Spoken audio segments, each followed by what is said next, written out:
सबसे पहले first question को ही देख लो। फर्स्ट क्वेश्चन में जिसकी वजह से तुम्हारा ऑप्शंस अलग अलग आ गया है, तो इसमें वैल्यू पुटिंग काम नहीं करेगा।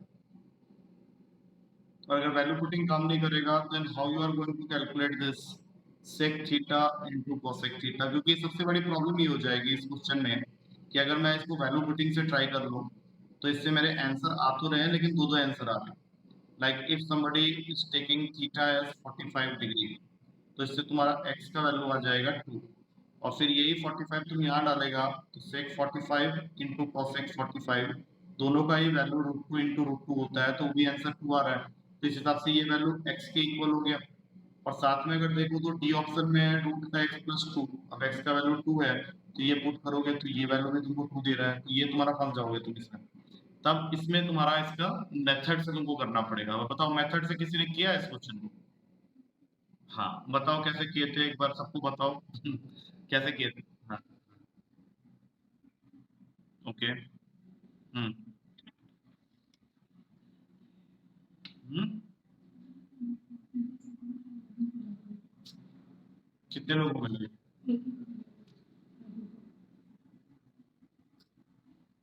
ये राहुल, बाकी तो किसी नहीं है।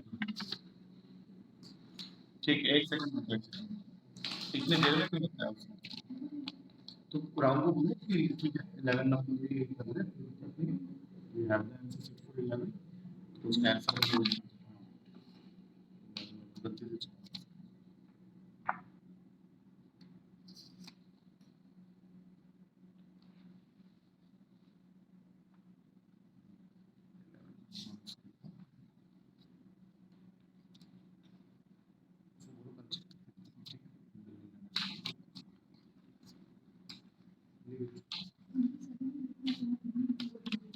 नहीं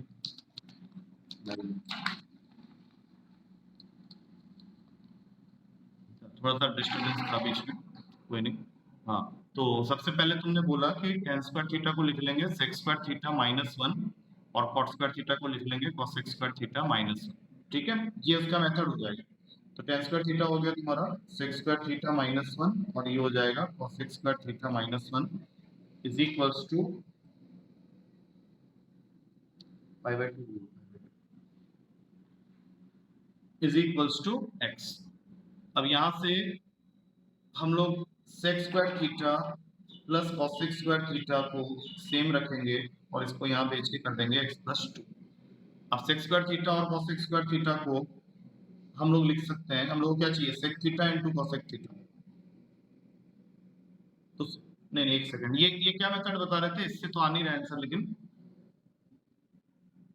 अच्छा उसको तोड़ लोगे ना, नेक्स्ट स्टेप में तोड़ लोगे, 1 अपॉन ये बन गया cos स्क्वायर थीटा और ये बन जाएगा 1 upon sin square theta is equals to x plus 2। तो नेक्स्ट स्टेप में आ जाएगा sin square theta plus cos square theta upon में sin square theta into cos square theta equals to x plus 2।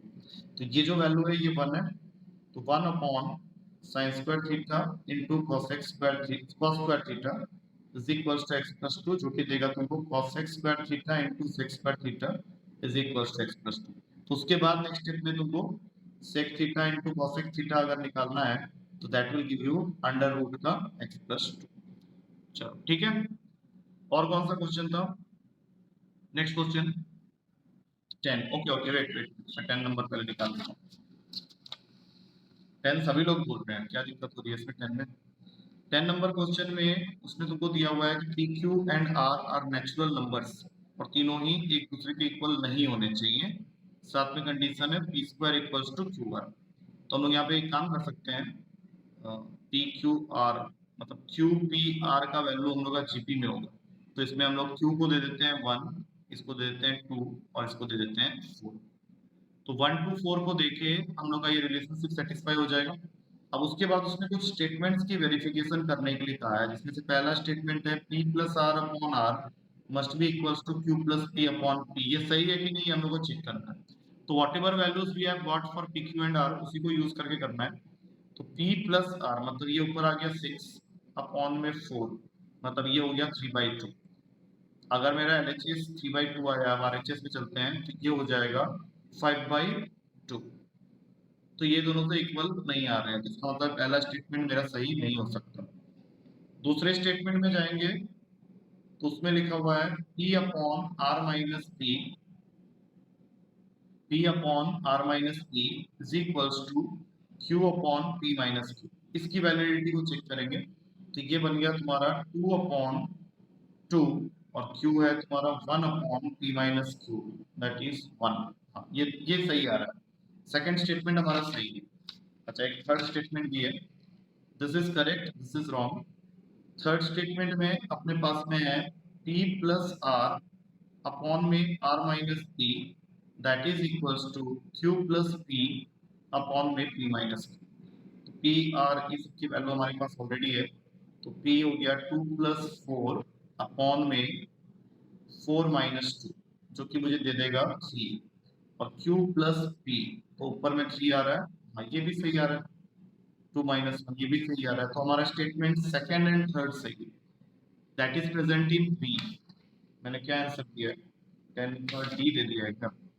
First वाले को एक बार फिर से चेक कर लेते हैं, P प्लस आर 4 प्लस 2 6 6 अपॉन 4 3/2 Q प्लस P। अच्छा नहीं, ये भी तो ठीक आ रहा है, ये भी 3/2 ही आ रहा है, ठीक है तीनों स्टेटमेंट सही है, सही आ रहा है, तीनों सही आ रहा है। मैंने पहले गलत किया था, यहाँ 3/2 ही आ रहा है, कोई दिक्कत नहीं। हाँ, इसमें डाउट, हाँ इसमें डाउट क्या हो रहा था फिर, मतलब इसमें प्रॉब्लम क्या था, प्रॉब्लम इसमें क्या था इस क्वेश्चन में, या मेरी तरह कुछ गलत कर गए थे, क्या किए थे, किस वजह से आंसर मतलब। चल ठीक है, 17 क्वेश्चन में क्वेश्चन कह रहा है from an aeroplane vertically above a straight horizontal road the angles of depression of to consecutive kilometre stones on opposite side of the aeroplane. मतलब तुम्हारा एरोप्लेन जो है वो यहाँ है और ये जो रोड है इसका ऑपोजिट साइड में तुमको देखना है, और टू कंसेक्यूटिव अगर उसने बोल दिया तो इसका मतलब है इन दोनों के बीच का जो डिस्टेंस है वो 1 किलोमीटर का है, लेकिन उसको हम लोग को रखना अपोजिट साइड में, और ये भी नहीं कह सकते कि बीच में पड़ा हुआ है। तो तुम लोग को इस चीज को समझना है कि जब तुम इस डिस्टेंस को x सेलेक्ट कर लेगा, सपोज ए पॉइंट पे एक कंसेक्यूटिव स्टोन है, यहाँ पे एक है, तो दूसरा वाला साइड में जो है वो हो जाएगा 1 माइनस एक्स। और तुम ऊपर से एरोप्लेन का देख रहा है तो एंगल ऑफ डिप्रेशन इसका सपोज कर लेते हैं अल्फा है, और इस वाले का सपोज कर लेते हैं बीटा है। अब तुमको यही बताना है कि height of the aeroplane above the road कितना होगा। अब बताओ ये फिगर अगर बनाए हो तो क्वेश्चन सॉल्व हो जाएगा, अगर ये नहीं बनाए हो तो अब हो जाएगा आराम से। ठीक है, ओके, डन है। यस, क्या बोल रहे हो, तुम्हारा ना आवाज थोड़ा सा कम आ रहा है। कंसेक्यूटिव किलोमीटर बोला है ना उसने, तो कंसेक्यूटिव किलोमीटर का मतलब क्या हो गया कि दोनों स्टोन्स जो है, माइलस्टोन जो है, उन दोनों के बीच का जो डिस्टेंस होना चाहिए वो 1 किलोमीटर का होना चाहिए। और साथ में उसने ये भी बोला है कि दोनों अपोजिट साइड में, तो दोनों के बीच का जो डिस्टेंस है वो 1 किलोमीटर है। तो अगर मैं यहाँ से यहाँ तक ले लूँ एक्स, फिर ये बचा हुआ पार्ट जो होगा वो 1 माइनस एक्स होगा, ये सोच के क्वेश्चन में। ओके सर, ये नहीं पता था, ठीक है, ओके। और किसी ने 5 6 के लिए बोला है, 5 6 तो ऐसा कोई खास क्वेश्चन नहीं है, 5 is a very simple question. किसने पूछा, ये 1 प्लस 10 इंटू 1 प्लस 10 बी जो है दैट इज इक्वल टू 2 दिया हुआ है, तो 1 plus 10 into 1 plus 10 B equal to 2 कब हो सकता है, जब हम लोग किसी एक ब्रैकेट के अंदर में 2 ले आए और दूसरे वाले में 1 ले। और ये कैसे पॉसिबल है, अगर मैं ए को दे देता हूँ 45 डिग्री और बी को दे देता हूँ 0 डिग्री, तो ये 1 प्लस 10 45 दैट इज 1 प्लस 1, ये हो गया 2, और 10 0 मतलब 0, तो 2। अब तुम यहाँ से देख सकता है ए प्लस बी का जो वॉल्यूम होगा वो 45 होगा, दैट इज सी ऑप्शन, सीधा खत्म, 5 का सी होगा। और 6 में उसने पूछा था कि how many of the following 4 numbers are rational. Rational में सबसे पहला ऑप्शन था हमारे पास में √3 प्लस √3। अब √3 प्लस √3 करोगे तो 2√3 होगा, ये इरेशनल है, ये रैशनल हो ही नहीं सकता। दूसरे ऑप्शन में अपने पास में है √3 माइनस √3 जो कि 0 होगा, 0 is a rational number, no problem. Third वाले में है √3 इंटू √3 जो कि 3 होगा, ये भी रैशनल है, कोई दिक्कत नहीं है। चौथे वाले में था √3 अपॉन √3, दोनों काटोगे 1 आएगा, ये भी रैशनल है। तो तुम्हारा आंसर हो जाएगा second, third and fourth. Sixth का आंसर मैंने सी दिया है, सेकंड, थर्ड एंड। ठीक है, मेरे ख्याल से पेपर के डाउट्स में तो और दिक्कत नहीं आनी चाहिए। Is it over for all of you? ठीक है, आगे बढ़ जाओ। हम लोगों ने आज थोड़े से क्वेश्चंस करने हैं। कल मेंसुरेशन और मेंसुरेशन के फॉर्मूलाज मैंने बताए थे, तो जो भी हम लोग क्वेश्चन करेंगे वो मेंसुरेशन से रिलेटेड क्वेश्चन करेंगे। तो क्वेश्चंस की दुनिया में आ जाओ। आज की क्लास का सबसे पहला क्वेश्चन है, तुम्हारे पास में क्यूबॉइड है और उसको क्यूबॉइड का लेंथ, ब्रेड्थ और हाइट का जो रेशियो दिया हुआ है दैट इज 1:2:4। और क्वेश्चन ये भी कह रहा है कि this volume of cuboid is equals to volume of a cube. और तुमको पूछा है what is the ratio of the length of diagonal of cuboid with respect to diagonal of cube. ये तुम्हारा क्वेश्चन। डायगोनल ऑफ क्यूबॉइड का ratio निकालना है with respect to diagonal of cube. Question क्या है कि क्यूबॉइड के लेंथ, ब्रेड्थ और हाइट का रेशियो है 1:2:4 और वॉल्यूम ऑफ क्यूबॉइड जो है वो वॉल्यूम ऑफ क्यूब के इक्वल है। तुमको फाइंड करना है डायगोनल ऑफ क्यूबॉइड का ratio with respect to diagonal of cube. तुम लोग करना स्टार्ट करो, यहाँ पे ऑप्शंस रेडी करो।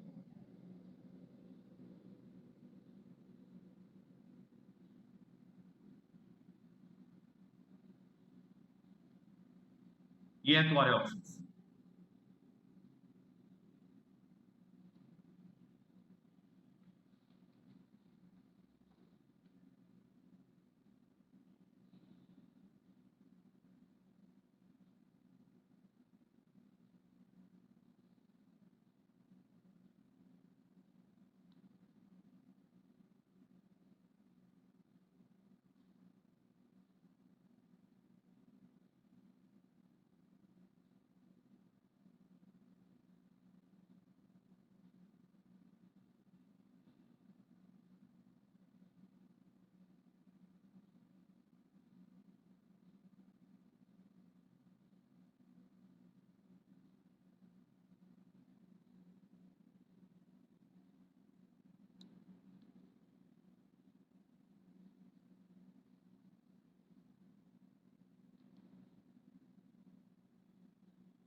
ओके, एक आंसर आया अभी जाके बी, √1.75 तो हमने आंसर दिया। अब सब लोग एक बार देख लेंगे कैसे करना है। तो अगर क्वेश्चन में volume of cuboid equals to volume of cube दिया हुआ है तो हम लोग के पास में लेंथ, ब्रेड्थ और हाइट का रेशियो है। तो हम लोग वॉल्यूम ऑफ क्यूबॉइड का फॉर्मूला जानते हैं, उसके अकॉर्डिंग इसको लिख लेंगे 1x into 2x into 4x। और क्यूब का वॉल्यूम उसके इक्वल है, तो क्यूब के एक साइड को लेट कर लेते हैं a, तो वॉल्यूम ऑफ क्यूब हो गया a क्यूब, ये इसके इक्वल है। यहाँ से आ जाएगा 8x cube equals to a cube, a का वैल्यू आ गया 2x, मतलब अब तुमको साइड ऑफ द क्यूब पता चल गया that is equals to 2x। अब डायगोनल का फॉर्मूला होता है क्यूबॉइड के लिए, क्योंकि हम लोग को रेशियो निकालना है diagonal of cuboid upon diagonal of cube. तो ये रेशियो होता है फॉर्मूले में अंडर रूट का l² plus b² plus x²। और डायगोनल ऑफ क्यूब की अगर बात करें तो it is simply √3 into a।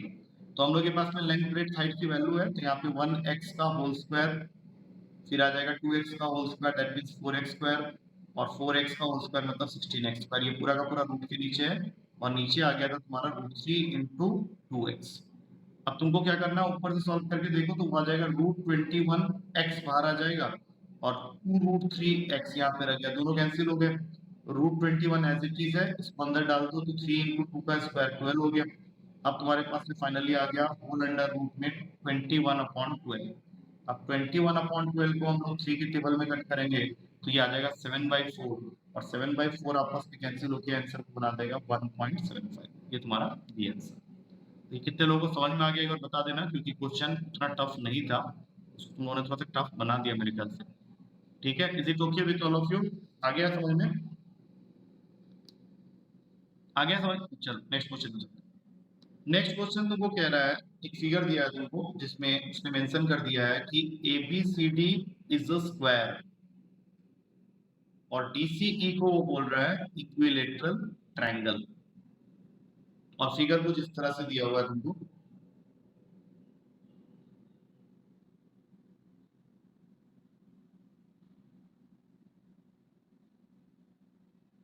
इस फिगर को अच्छे से देख लो, फिगर में ये दिया हुआ है कि ABCD is a square and DCE is an equilateral triangle, और बदले में उसने तुमको बोला है फाइंड एंगल DAE।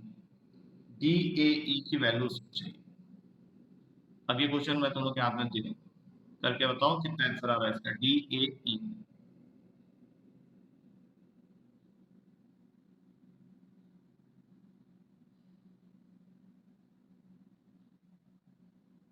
नहीं, 150 नहीं है इसका आंसर, DAE पूछा है, ध्यान से करो क्वेश्चन।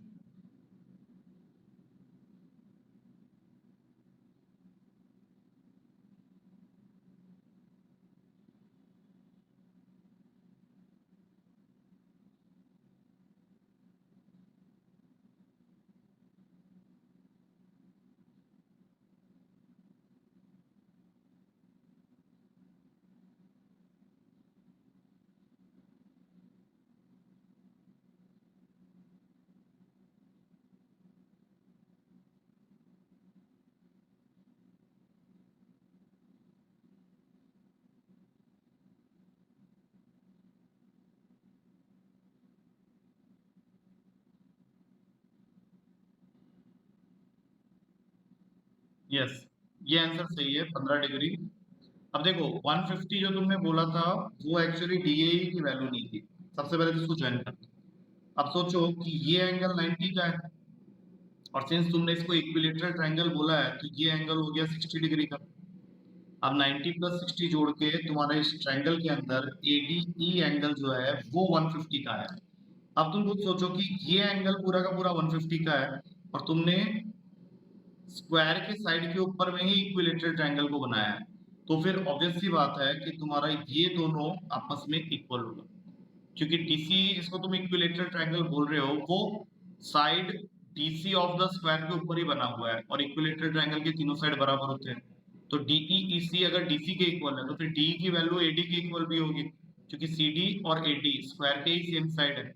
और अगर ऐसा होता है और तुमने इस एंगल को 150 डिग्री प्रूफ कर दिया, तो ये जो बाकी दो एंगल होंगे वो आपस में इक्वल होंगे, बिकॉज एक ट्रायंगल के दो इक्वल साइड के दो अपोजिट एंगल जो होते हैं वो आपस में हमेशा इक्वल होते हैं। और ये भी हम लोग को पता होना चाहिए कि तीनों एंगल का सम 180 होता है, तो अगर ये पूरा एंगल 150 डिग्री का हो गया, तो बाकी दोनों मिला के 30 के होंगे, तो दोनों 15-15 डिग्री के होंगे। तो DAE की जो वैल्यू आ गई वो 15 डिग्री आ गई। आया कुछ समझ में ये क्वेश्चन? Is it clear to all of you? एक बार मुझे बता दिया करो, तो मुझे पता नहीं चलता कई बार।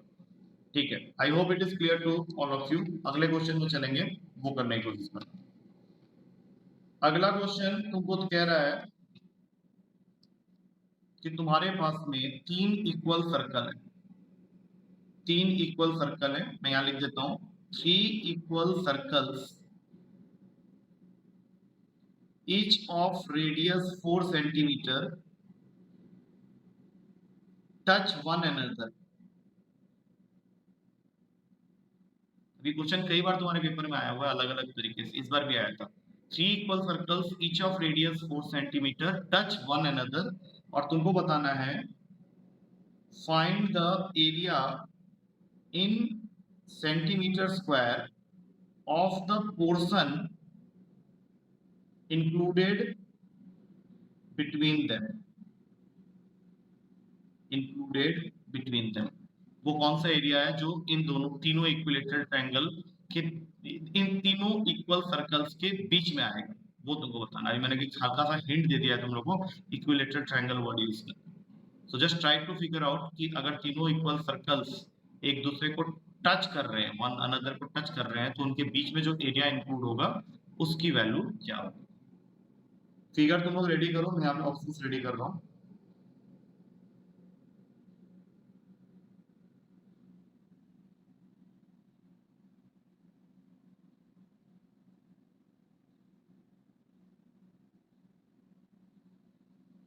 So these are your options.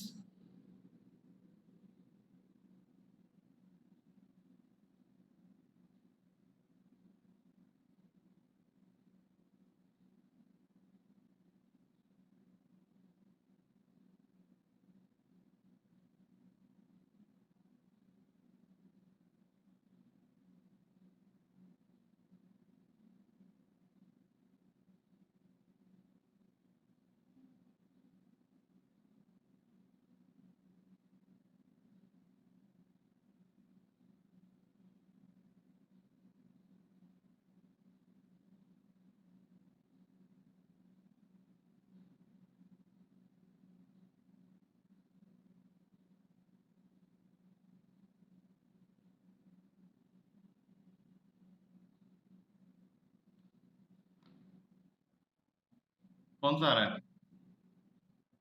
हाँ, अभी फुटबॉल। अभी चेक कर लेते हैं एक बार जल्दी से। पॉज हो गया क्या?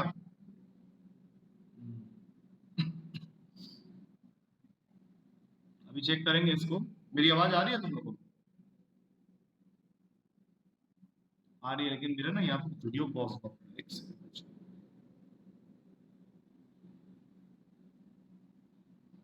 चलो एनीहाउ, मैं इस क्वेश्चन को सॉल्व करके ना, यहाँ पे कुछ ट्रांसलेशन इश्यूज लग रहे हैं मुझे, लेकिन चलो एनीहाउ मैं इस क्वेश्चन को सॉल्व कर देता हूँ क्योंकि I think visibility is there. तो सबसे पहले तो 3 इक्वल सर्कल बना लो, और इस चीज का ध्यान रखना कि तीनों सर्कल्स का जो रेडियस है वो 4 सेंटीमीटर का है। तो ये 3 हो गए तुम्हारे, इसको ऐसे ज्वाइन कर लो। तो इससे हम लोग को यहाँ पे जो चीजें मिल रही हैं वो एक इक्विलेटरल ट्रायंगल को इनक्लोज कर रही है, क्योंकि मैंने रेडियस सबका 4 सेंटीमीटर ही रखा है। तो ये सब 4 सेंटीमीटर के हो गए। अब ये लिखने के बाद तुमको सिर्फ ये सोचना है कि एबीसी को अगर मैं सेंटर मान लूं तो ये एक इक्विलेटरल ट्रायंगल हो गया है, और अगर तुमको एरिया इंक्लूडेड बिटवीन देम निकालना है तो वो इस एरिया की बात करना है।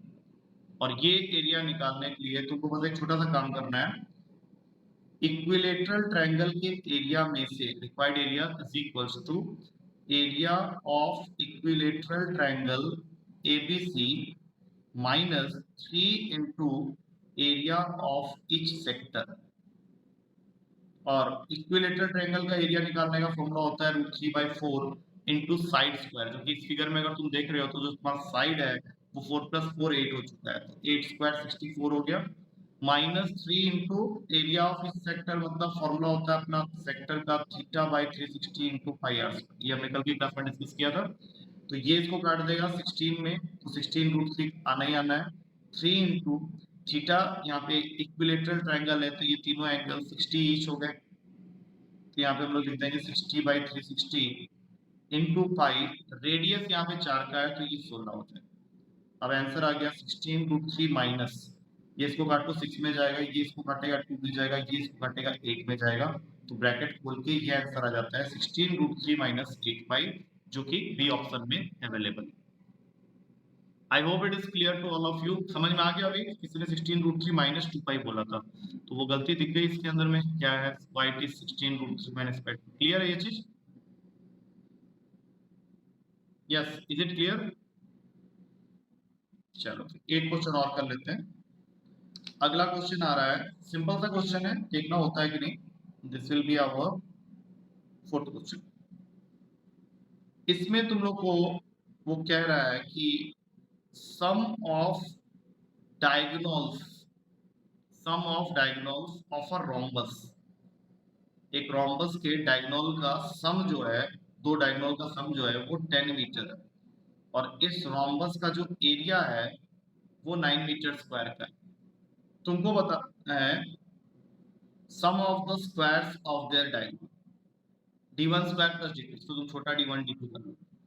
मतलब क्वेश्चन में दो चीजें गिवन है, d1 प्लस d2 डायगोनल्स का सम दिया हुआ है 10 मीटर का, और एरिया जो है वो दिया हुआ है रोम्बस का 9 मीटर स्क्वायर। तुमको फाइंड आउट करना है d1 square plus d2 square. हाँ बड़ी जल्दी निकाल दिया। हाँ, कैसे निकाले बताओ? ये बिल्कुल सही आंसर है, ये मैंने किया था क्या पिछले क्लास में? नहीं नहीं, ठीक है, देन इट्स फाइन। हाँ ठीक है, बिल्कुल सही है, क्योंकि हम लोग को D1 प्लस D2 दिया हुआ है 10 मीटर, और जो चीज पूछी जा रही है उसके लिए मुझे दोनों साइड का स्क्वायरिंग करना जरूरी है। तो मैं इसका स्क्वायरिंग कर देता हूँ, ये बन जाएगा D1 square plus D2 square plus 2D1 D2। अच्छा, D1 प्लस D2 अगर 10 है तो ये हो गया 100। ये वैल्यू मुझे कैलकुलेट करना है, तो let it be like that only. और ये जो वैल्यू है ये हम लोग निकाल सकते हैं if we remember that formula of area of rhombus when diagonals are known to you. हम लोग को अगर एरिया निकालना है रोम्बस का जिसके डायगोनल गिवन होते हैं, तो वो हाफ D1 D2 से भी निकल जाते हैं। तो हाफ D1 D2 की वैल्यू हो गई 9, यहाँ से D1 D2 हो गया 18, और हम लोग को 2D1 D2 चाहिए, तो यहाँ पे 36 आ गया। तो यहाँ से आंसर आ गया D1 square plus D2 square equals to 100 minus 36, that is 64। यही हम लोगों को क्वेश्चन में पूछा हुआ था। ठीक है, तो हाँ, अगले अगले क्लास में और क्वेश्चंस करेंगे इसके ऊपर में। अभी फिलहाल तुम लोग अपना पेपर के लिए तैयारी कर लो। So I will be sending you the mail. ठीक है, चलो, that's it for today. Thank you to all of. हाँ बोलो। किसने बोला नहीं बन रहा है? तुम्हारे तो मार्क्स ठीक ठाक, विनय बोल रहे हो ना? हाँ, तो क्यों ऐसे घबराते हो? सब कुछ ठीक चल रहा है, कुछ ऐसा नहीं है। अगर कुछ गड़बड़ होगी तो मैं बताऊंगा तुमको। You don't decide whether it is going wrong और व्हाट। तो वो नहीं है, ठीक है ना, ठीक चल रहा है, कोई ऐसा सीन नहीं है। चलो, या